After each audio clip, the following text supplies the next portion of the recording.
तो मन जो आत्मा है, आत्मा का डॉक्टर है, पिता है, परम पिता परमात्मा शिव। जैसे शरीर के पिता होते हैं जन्म देने वाले, वैसे आत्माओं का भी पिता है। आत्माओं का जो पिता है वो है परम पिता परमात्मा शिव। आपको आपकी आंखें बंद नहीं करनी, जहाँ बिंदु लगा के कन्या माता है, मन में कोई भी विचार नहीं आना चाहिए ऐसा, ठीक है। जैसे आकाश में स्टार चमकता है, जैसे बिंदु होती है, उसको याद करना है बस।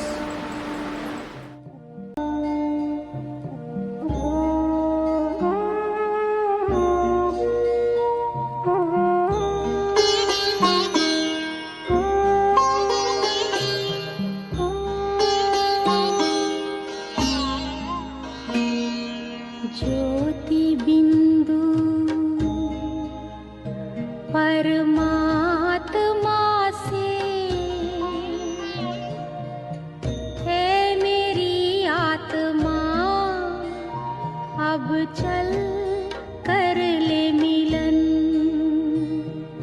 परमानंद का अनुभव कर, ओ परमानंद। हम कौन है? हम सभी कौन है? आप कौन हो? मनुष्य है। और आप कौन हो? इंसान है। और आप?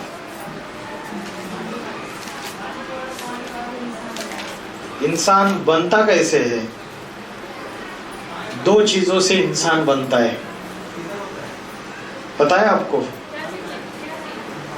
और उसमें से कौन सी चीज हम स्वयं है, ये हमको आज भी पता नहीं है। जो इंसान है या मनुष्य है वो कैसे बनता है? आत्मा और दूसरा शरीर।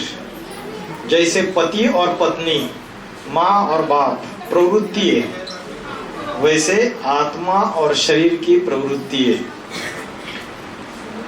तो आत्मा जो है ये हमारा असली परिचय है। जब मैंने आपको प्रश्न पूछा आप कौन है, तो जवाब होना चाहिए मैं एक आत्मा हूं। क्योंकि अभी जो बोल रहे हैं वो कौन है? मुख बोल रहे हैं या मुख के द्वारा आत्मा बोल रही है? कोई शरीर के द्वारा जो शक्ति बात कर रही है, वो शक्ति जो है वो है आत्मा। ये चित्र में दिखाई दे रहा है हड्डी मांस का पुतला, ये चित्र में दिखाई दे रहा है सभी को। ये हड्डी मांस का पुतला जो है ये हमारा शरीर है, 5 तत्वों का, जल, वायु, अग्नि, पृथ्वी, आकाश। इन 5 तत्वों से ये शरीर हड्डी मांस का पुतला तैयार होता है। लेकिन जब तक इसमें चैतन्य आत्मा प्रवेश नहीं करेगी, तब तक हम उसे इंसान या मनुष्य या जीवात्मा नहीं कह सकते, ठीक है। तो देह जो है, शरीर जो है, वो हमारा असली परिचय नहीं है। मरने के बाद तो शरीर ऐसे ही पड़ा रहता है। और आप बोलते हो कि भाई साहब चले गए, है ना? तो भाई साहब कौन है फिर? अगर भाई साहब शरीर नहीं है तो भाई साहब कौन है जो चले गए? शरीर तो उनका इधर ही है सामने। तो जो चला गया वो क्या है? आत्मा। वो हमारा असली परिचय है। शरीर मरता है, मरने के बाद जला दिया जाता है या गाड़ दिया जाता है। हम रोते रहते हैं, लेकिन आत्मा 1 सेकंड में एक शरीर छोड़ के दूसरा शरीर धारण करती है, दूसरे माँ के गर्भ में जाके प्रवेश करती है। तो आत्मा जो है वो अजर, अमर, अविनाशी है, मरती नहीं है कभी। नैनन छिंदंती शस्त्राणी, जिसको शस्त्र भी काट नहीं सकते। नैनन धवती पावक, जिसको अग्नि भी जला नहीं सकता। न च क्लेदन त्यापो न शोषयति मारुता, जिसको हवा भी क्या नहीं कर सकता? हवा भी उसको सुखा नहीं सकता और जल भी उसको भिगा नहीं सकता। वो आत्मा है। तो आत्मा ये अजर, अमर, अविनाशी है। लेकिन शरीर को काटा जाता है या नहीं काटा जाता? जाता है। शरीर को मारा भी जाता है। शरीर को अग्नि अगर चूल्हे के ऊपर हाथ रख दिया, ऊपर गैस के चूल्हे के ऊपर, तो तुरंत जोर जोर से चिल्लाना चालू करेंगे। लेकिन आत्मा जो है वो कभी काटी नहीं जा सकती, वो कभी जलती नहीं है, कभी पानी उसको भिगो नहीं सकता। लेकिन आत्मा जब शरीर में प्रवेश करती है तो वो सुख और दुख का अनुभव कर लेती है। समझ रहे हैं आपको? किसके द्वारा अनुभव कर लेती है?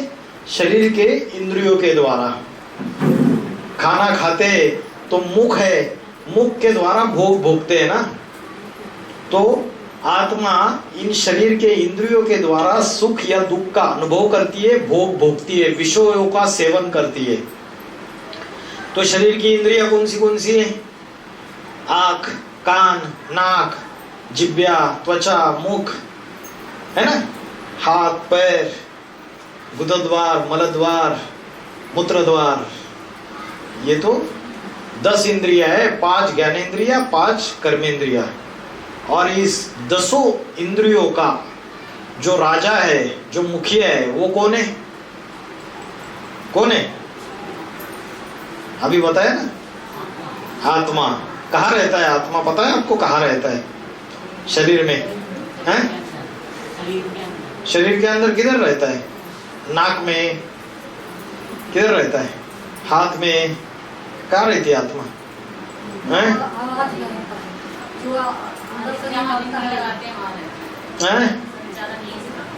यहाँ पे इन्होंने जवाब दिया कि आत्मा जहाँ बिंदी लगाते हैं कन्या माता है, और पुरुष लोग जहाँ टीका लगाते हैं यहाँ पे आत्मा रहती है। ठीक है? तो आत्मा जो है वो इधर चित्र में दिखा है, 2 भ्रुकुटी के बीच में स्थित है, जिसके लिए गीता में बोला है भ्रो और मध्य प्राणमा आवेश सम्यका। भ्रुकुटी के मध्य में सारी प्राण शक्ति स्थित है। 2 भ्रुकुटी के बीच में चमकता अजब सितारा। ये सितारा जैसे आकाश में स्टार चमकता है वैसे स्टार है। इन आंखों से वो दिखता नहीं है, आंखों से दिखता नहीं है। जैसे झाड़ है, झाड़ कैसे उगता है? बीज बोया जाता है धरनी में, बीज दिखता है क्या? हाँ, आंखों से। झाड़ तो दिखाई देता है बड़ा का बड़ा। वैसे ये शरीर को चलाने वाली जो शक्ति है, बीज है, वो है आत्मा। 2 भ्रुकुटी के बीच में स्थित है। तो आत्मा ये जो है ये चैतन्य शक्ति है, और शरीर जड़ है। जड़ माना जैसे ये टेबल है, ये कुर्सी है, इसको बोलेंगे जड़। जिसमें जान नहीं है वो जड़ है, जिसमें जान है उसको बोलते हैं चैतन्य। ठीक है? तो बिना आत्मा के शरीर की कोई वैल्यू नहीं है। तो हमारा असली जो स्वरूप है वो हम आत्मा है। मैं देह नहीं हूँ, आत्मा हूँ, ये मेरा असली परिचय है। अभी ये आत्मा कैसे दिखती है पता है किसी को? कैसे दिखती है? गाने में क्या सुना आपने? कैसे दिखती है आत्मा? अभी गाना लगाया था ना, क्या क्या बोला उसे? ज्योति बिंदु, पॉइंट ऑफ लाइट। ठीक है? जैसे आकाश में सितारा चमकता है वैसे आत्मा 2 भ्रुकुटी के बीच में स्थित है। तो अभी छोटे बच्चे से लेके बूढ़े तक सबकी मन बुद्धि भटक रही है। भटक रही है नहीं भटक रही है? किसी का मन स्थिरियम है क्या? नहीं है ना? मन भटकता है ना, बहुत इधर उधर भागता है। फिर बुद्धि समझाती है उसको, अरे उधर मत भाग, उधर मत जा, गलत है। बुद्धि की बात मानता है क्या? नहीं मानते। मन की बात भी नहीं मानते हैं। मन ज्यादातर अच्छे विचार करता है या बुरे विचार ज्यादा करता है? पॉजिटिव ज्यादा करता है या निगेटिव ज्यादा करता है? हैं? क्या करता है? हैं? अच्छे करता है? अच्छा, माता जी तो अच्छे विचार करती है। तो जैसे अभी रियलाइज करना है तो कोई ना कोई स्वरूप में उसको याद करना है। जैसे मैंने ये भाई साहब को आज पहली बार देखा, तो मैं 2 साल के बाद भी भाई साहब अगर रास्ते से जा रहे हैं तो मेरे को याद आएगा कहीं तो देखा है इनको। वैसे ही जो चीज़ देखी है वही याद आती है, जो चीज़ देखी नहीं है वो कभी याद नहीं आती है। तो आकाश में जैसे सितारा चमकता है वैसे प्रैक्टिस करनी है कि आत्मा जो है 2 भ्रुकुटी के बीच में चमकता हुआ स्टार है। ठीक है? अभी यह आत्मा की 3 शक्तियाँ है। आत्मा की 3 शक्तियां है इस चित्र में आपको दिखाई दे रहा है। मन, माइंड, बुद्धि, इंटेलेक्ट और संस्कार। मन है संकल्प शक्ति, मन में विचार आते हैं। बुद्धि है निर्णय शक्ति, डिसीजन मेकिंग पावर, और संस्कार है परिवर्तन शक्ति। तो ये आत्मा की 3 शक्ति है। तो आत्मा जो है, इसकी बैटरी चार्जिंग कब होती है और इसकी बैटरी डिस्चार्ज कब होती है? अनेकों के संग के रंग में आके बैटरी डिस्चार्ज होती है। अभी हमारी मन और बुद्धि कमजोर हो चुकी है या पावरफुल है? बहुत है, कमजोर हो चुकी है। मन और बुद्धि कमजोर हो चुकी है, और उसकी वजह से आत्मा की जो शक्ति है वो भी बैटरी डिस्चार्ज हो चुकी है पूरी तरीके से। तो ये मन बुद्धि रूपी शक्ति को फिर से पावरफुल बनाना है हमको। जैसे मोबाइल की बैटरी चार्जिंग करते हैं रोज, वैसे आत्मा की बैटरी रोज चार्जिंग करते हैं क्या? रोज मन को एकाग्र करने का अभ्यास करते हैं क्या? नहीं करते हैं ना। तो अभी रोज ये अभ्यास करना है, मन को एकाग्र करने का अभ्यास करना है, जिससे ये आत्मा रूपी बैटरी जो है वो चार्जिंग हो जाएगी। समझ रहे हैं? तो ये जो मोटर गाड़ी दिखाई दे रही है आपको, ये मोटर गाड़ी में ड्राइवर अलग है और गाड़ी अलग है। तो ड्राइवर का भोजन जो है वो एक है, अलग है। गाड़ी और ड्राइवर का भोजन एक जैसा है या अलग अलग है? ड्राइवर को चाहिए रोटी सब्जी दाल चावल, और गाड़ी को क्या चाहिए? पेट्रोल डीजल सीएनजी, है ना। अभी इलेक्ट्रिकल भी निकल गई गाड़ी। तो ये गाड़ी का भोजन है। वैसे हमारी ये शरीर क्या है? गाड़ी है, और इसको चलाने वाला ड्राइवर आत्मा है। आत्मा को भोजन कैसे मिलेगा? अच्छे विचार, ये उसका भोजन है। ठीक है।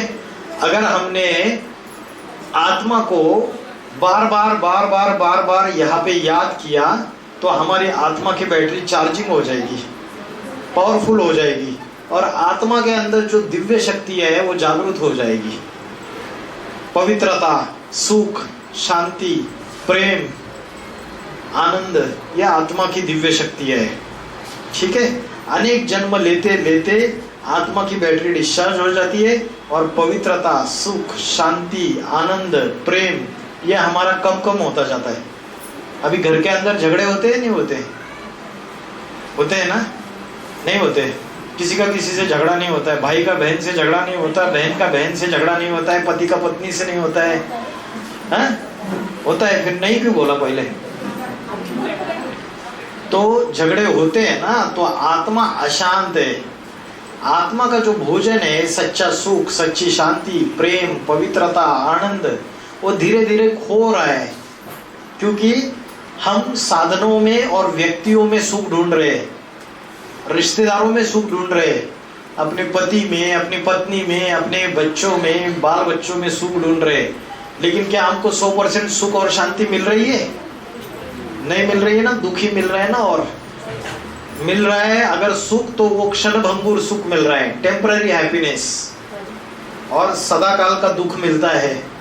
तो साधनों के पीछे हम भाग रहे हैं, लेकिन हमें ये पता नहीं है कि सुख और शांति बाहर की दुनिया में नहीं है, यहाँ अपनी आत्मा के अंदर समाई हुई है। तो आपको अभ्यास करना है रोज सवेरे 1 घंटा, सवेरे सवेरे 4 बजे उठ जाना है, ब्रह्म मुहूर्त के समय 4 बजे से लेकर 5 बजे आत्मा को एकाग्र करने का अभ्यास करो। सिर्फ मन में एक विचार करना है, मैं आत्मा स्टार हूँ, मैं आत्मा सितारा हूँ। इतना ही एक ही विचार करना है। बाकी जितने भी विचार आ रहे हैं उसको भगा देना है। कल किससे झगड़ा हुआ, कल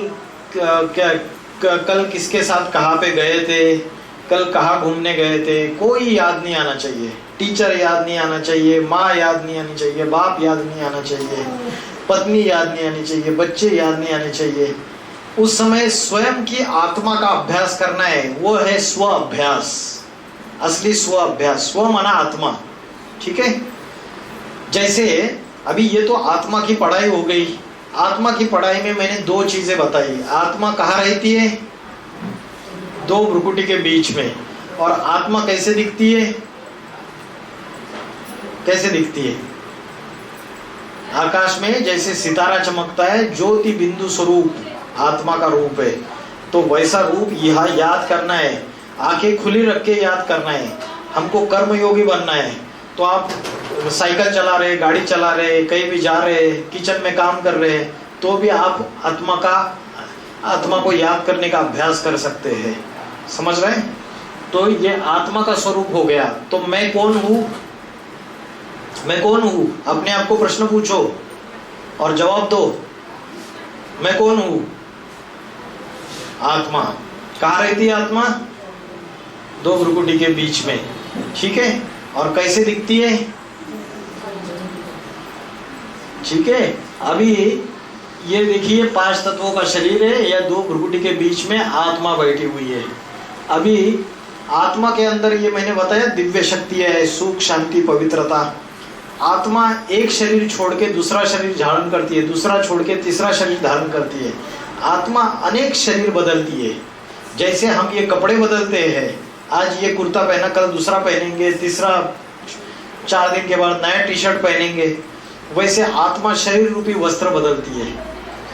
आपका नाम क्या है? इमरान। पिछले जन्म में आपका नाम रमेश रहेगा, उसके पिछले जन्म में आपका नाम डैनियल रहेगा।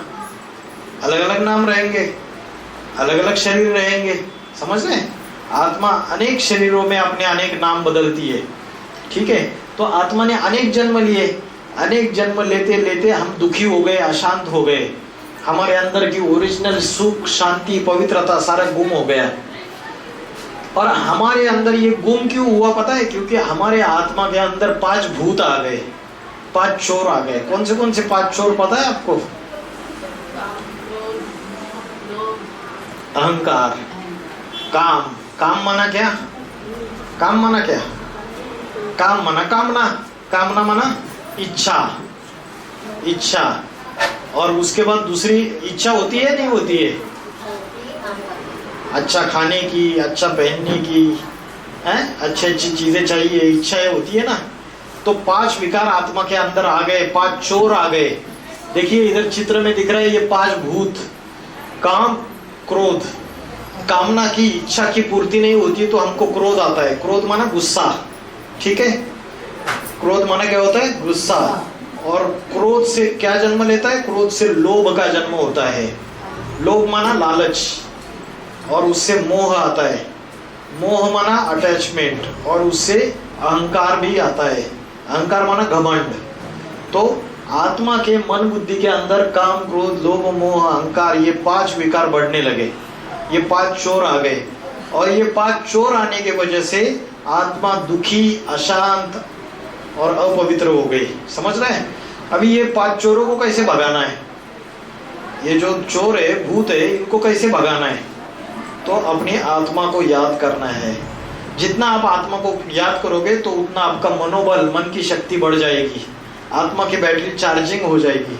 आत्मा की बैटरी चार्जिंग होने की वजह से ये चोर जो है ना, ये तिल मिला के भागने लगेंगे।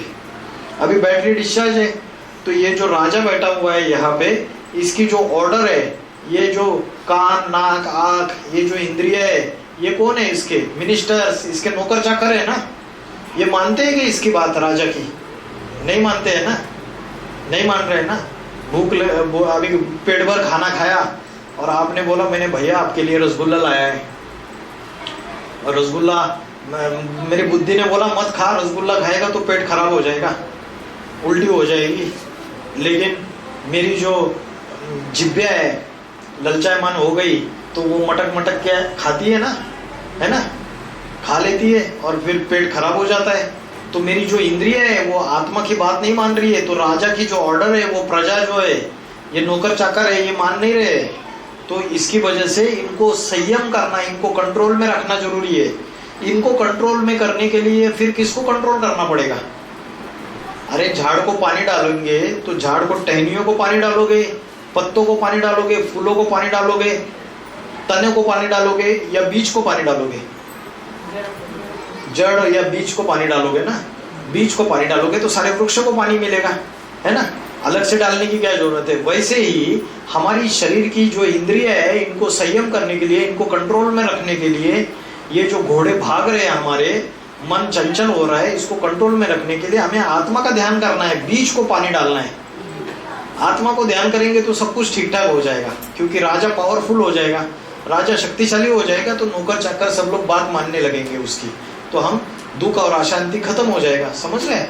और 5 विकारों से मुक्ति हो जाएगा, 5 भूत भाग जाएंगे, काम क्रोध लोभ मोह अहंकार। हमें शरीर को बीमारी होती है तो हम डॉक्टर के पास जाते हैं, दवाई लेते हैं, लेकिन जब मन हमारा दुखी है, अशांत है, बीमार है, तो हम किसके पास जाए? तो मन जो आत्मा है, आत्मा का डॉक्टर है, पिता है, परम पिता परमात्मा शिव। जैसे शरीर के पिता होते हैं जन्म देने वाले, वैसे आत्माओं का भी पिता है। आत्माओं का जो पिता है वो है परम पिता परमात्मा शिव, ठीक है। तो ये जो ब्रेन जो है उसका जो क्या है, टॉनिक है जो हम लेते हैं, वैसे ये आत्मा का टॉनिक जो है वो है सच्ची सुख, शांति और पवित्रता। तो ये लड़की दिख रही है, ये आत्मा का ध्यान कर रही है यहाँ पे 2 भ्रुकुटी के बीच में, और आत्मा का ध्यान करने से उसको सच्ची सुख और शांति का अनुभव हो रहा है, और 5 चोर जो है वो भाग रहे हैं। अभी आत्मा किसकी शिकार है? Depression, stress, tension. डिप्रेशन माना क्या क्या होता है? डिप्रेशन पता है किसी को? चिंता। और क्या? तनाव। तनाव बोलते हैं ना, मेरे को बहुत टेंशन है, मेरे को बहुत तनाव है, मुझे अभी एग्जाम आ गए, मम्मी मेरे को बहुत टेंशन आ गई है, बहुत तनाव हूँ, मुझे कैसे तो लग रहा है। तो ये जो सारी बीमारियां हमारे अंदर पैदा हो रही है, ये शरीर की बीमारियों से भी बड़ी बीमारी है, ठीक है। तो इनको कंट्रोल करने के लिए हमें अपने आत्मा का अभ्यास करना पड़ेगा, ठीक है। देखिए ये कन्या दिख रही है, ये आत्मा का अभ्यास कर रही है 2 भ्रुकुटी के बीच में। ये देखिए भारत की कन्या माताएं बिंदी लगाती है और पुरुष लोग टीका लगाते हैं यहाँ पे, है? तो उससे क्या होगा, ये जो टेंशन है ये सारी चीज़ों से खत्म हो जाएगी। तो ये गीता में जो ये अर्जुन और कृष्ण दिखाया और ये 5 घोड़े दिखाए, तो ये जो 5 घोड़े हैं ये हमारी इंद्रिय है, ये भाग रही है। और ये जो रथी है, जो रथ के अंदर बैठा है, रथ तो शरीर है, घोड़े उसकी इंद्रिय है, और जो रथी है आत्मानम रथिनम विद्धि, आत्मा ये रथी है। जैसे अर्जुन रथी है तो वो आत्मा है, और बुद्धि तू सारथी, बुद्धि है सारथी है। कृष्ण दिखाए भगवान, वो सारथी है। और मन प्रग्रह में वच, माना मन ये लगाम है इन घोड़ों को कंट्रोल करने वाला। तो ये आत्मा मन बुद्धि और ये घोड़े जो है ये इंद्रिय है। तो ये इसका मूल अर्थ है। अगर हम मन रूपी लगाम को अगर ढीला छोड़ देंगे तो ये घोड़े जो है ये कैसे भी भागते रहेंगे, ये कंट्रोल में नहीं रहेंगे शरीर की इंद्रिया रूपी। तो शरीर की इंद्रियों को अगर संयम में रखना है तो मन के लगाम को भी हमें कसना पड़ेगा, और जो आत्मा सारथी है हमारा, इसको पावरफुल बनाना पड़ेगा, शक्तिशाली बनाना पड़ेगा। समझ में आ रहा है? तो गीता में बोला है त्रिविधम नरकस्य इदम द्वारम नाशनम आत्मनाः काम क्रोधस्तथा लोभ तस्मात् एतत् त्रयं त्यजेत्। ये नरक के द्वार है, काम क्रोध और लोभ, ये नरक में लेके जाने वाले हैं हमको। काम क्रोध, क्रोध माना गुस्सा, और लोभ माना लालच, ये तीनों नरक के द्वार है। तो ये परमात्मा शिव, जैसे शरीर को जन्म देने वाले पिता होते हैं, वैसे आत्माओं का जो पिता है वो परम पिता परमात्मा शिव है। तो परमात्मा शिव कहाँ का रहने वाला है, और सब आत्माएं कहाँ की रहने वाली है? ये मनुष्य लोक है, पृथ्वी। ये देखिए ये पृथ्वी है, यहाँ पे हम सब लोग रहते हैं मनुष्य, ठीक है। ये मनुष्य लोक है, और ये है ब्रह्मलोक जिसको बोलते परम धाम। सूरज चांद सितारों से परे, सूरज चंद्र और सितारों से परे जो धाम है उसको बोलते परम धाम या ब्रह्मलोक। वहाँ हम सब आत्माएं रहने वाली है, वो हमारा ओरिजिनल घर है, हमारा असली घर है वहाँ पे। और परमात्मा जो है वो भी ज्योति बिंदु स्वरूप है, वो भी परम धाम का रहने वाला है, ठीक है। तो परम धाम का रहने वाला है, कहाँ रहता है वो? चंद्र सूर्य तारों के परे, उसको ब्रह्मलोक या परम धाम बोलते हैं। भगवत गीता में भी बोला है सूरज चांद सितारों से परे, जहाँ चंद्र सूर्य तारों की रोशनी नहीं पहुँच सकती, वहाँ मेरा रहने का धाम है, वहाँ मेरा परम धाम है। तो परमात्मा उस परम धाम का रहने वाला है, और हम आत्माएं भी वहाँ की रहने वाली है। हम आत्मा पहले ही सृष्टि में आती है, इस पृथ्वी में आती है, तो पहली बार जब जन्म लेती है तो हमारे अंदर 100% 100% हमारे अंदर पवित्रता, सुख, शांति, प्रेम, आनंद, दिव्य शक्तियाँ, गुण, सारी चीजें रहती है।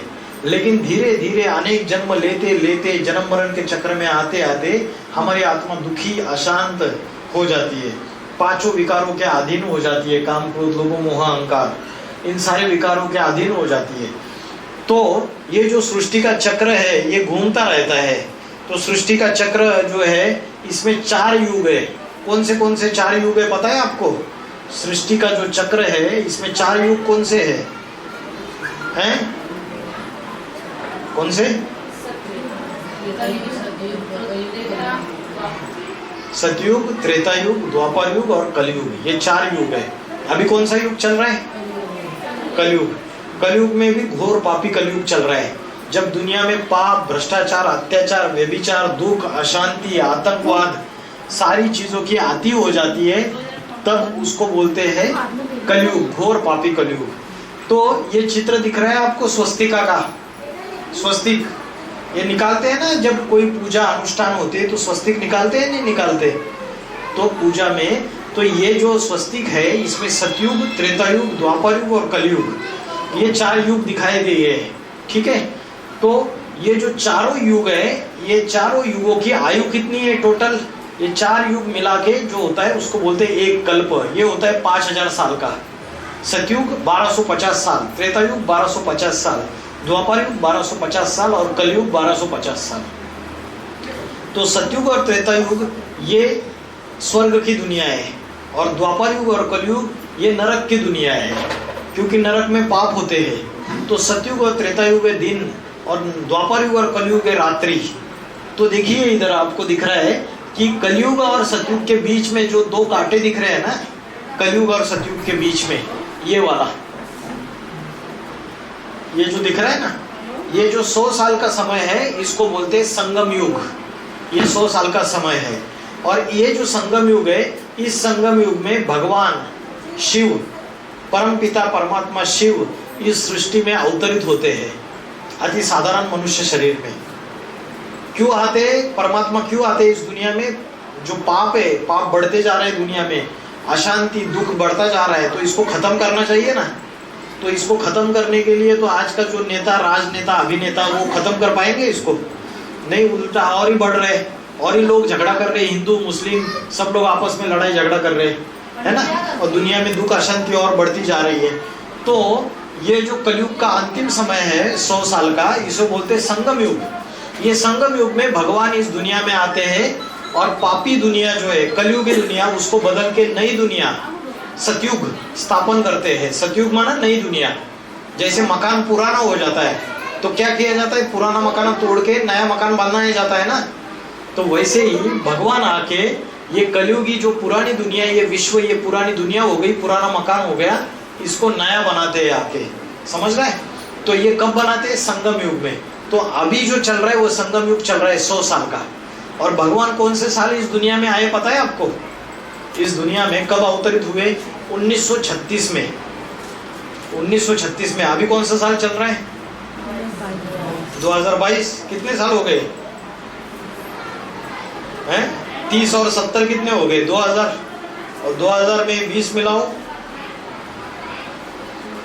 30 और 70, 70 हो गए। 70 में 20 मिलाओ, 90 हो गए, ठीक है। और इधर 4 घटा दो, कितने हो गए? 86, 88 ईयर्स हो गए, 86 ईयर्स तकरीबन। मतलब 86, 85, 86 साल हो गए भगवान इस सृष्टि पे आके। लेकिन वो आता है तो गुप्त कार्य करता है। नाहम प्रकाश सर्वस्य योग माया समावृत। मैं सभी के सामने प्रत्यक्ष नहीं हूँ, योग माया से ढका हुआ हूँ, भगवत गीता में बोला है। अगर भगवान सबके सामने आ जाए तो सबकी तो लॉटरी निकल गई। लेकिन भगवान तो साधारण मनुष्य शरीर में आते हैं, ताकि जो ज्ञानी है वही उसको पहचान पाता है। जो भगवान से सच्ची मोहब्बत करने वाला, प्यार करने वाला है, वही पहचान पाता है, कोई भी नहीं पहचान पाते हैं। इसलिए भगवत गीता में बोला है, हजारों लाखों में कोई कोई मुझे पहचानता है, कोटों में से कोई, कोई में से कोई। मनुष्याना सहस्त्रेषु कश्चित यतति सिद्धये। कोई कोई मुझे पाने के लिए सिद्धि करता है, प्रयत्न करता है, और उसमें से कोई कोई है जो मुझे शरीर सहित तत्व सहित जान पाता है। तो परमात्मा शिव इस दुनिया में आके ब्रह्मा, विष्णु और शंकर इन तीन मूर्तियों के द्वारा कार्य करते हैं। इधर दिखाया ना, ब्रह्मा, विष्णु और शंकर, निराकार ज्योति स्वरूप है शिव। जितने भी देवी देवता रहते हैं हिंदू धर्म में, उन देवी देवताओं की मूर्तियां बनते ही है, लेकिन जो शिवलिंग बनता है, शिवलिंग वो किसका सूचक है? शिवलिंग ज्योति बिंदु स्वरूप शिव का सूचक है। निराकार परमात्मा निराकार है, ज्योति स्वरूप है। ठीक है, तो ये निराकार परमात्मा जो है वो कलयुग के अंत में संगम युग में आके ब्रह्मा द्वारा स्थापना, ब्राह्मण समाज की स्थापना, शंकर द्वारा राक्षसी सृष्टि का विनाश, और विष्णु द्वारा नई दुनिया सतयुग की पालना, ये तीन कर्तव्य करता है परमात्मा के। और उसका ये कार्य शुरू हो चुका है।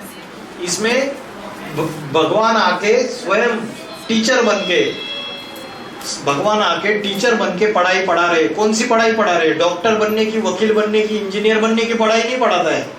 वो तो अल्पकाल की पढ़ाई है, एक जन्म के लिए काम आएगी। भगवान आके जो पढ़ाई पढ़ाता है वो जन्म जन्मांतर काम में आती है। आत्मा जो अनेक जन्म लेती है, सतयुग, त्रेता युग, द्वापर युग, कलयुग, इन चारों युगों में ये पढ़ाई काम की आती है। ये जो संस्कार आत्मा के अंदर डाले जाते हैं, राजाई के संस्कार, द्वापर युग में बड़े बड़े राजाएं बने, राजा विक्रमादित्य, पृथ्वीराज चौहान, है ना, महाराणा प्रताप, शिवाजी महाराज, कलयुग में, द्वापर युग में। तो ये बड़े राजा एक ही होता था और प्रजा लाखों होती थी। तो ये राजा को राजा बनने की पढ़ाई और संस्कार किसने डाले और कब डाले?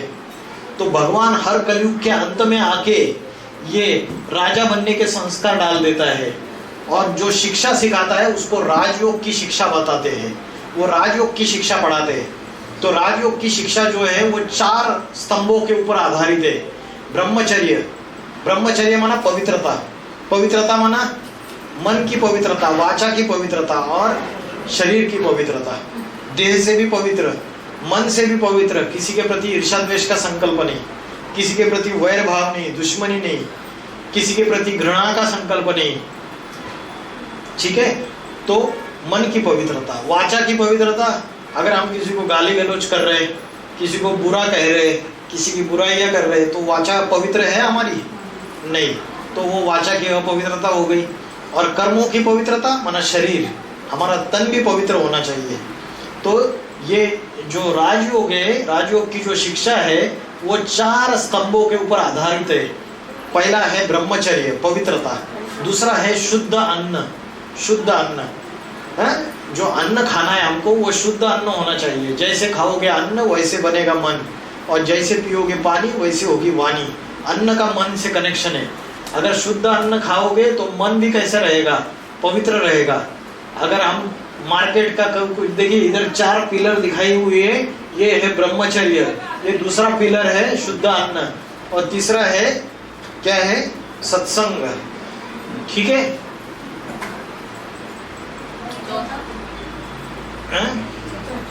चौथा पिलर कौन सा है? दिख नहीं रहा है वहां से? दैवी गुण। 4 हो गए पिलर। पहला कौन सा? ब्रह्मचर्य। दूसरा अन्न, अन्न शुद्ध खाना है। ठीक है, रेड़े के ऊपर जाके खाते क्या क्या खाते? छोले भटूरे, समोसा है।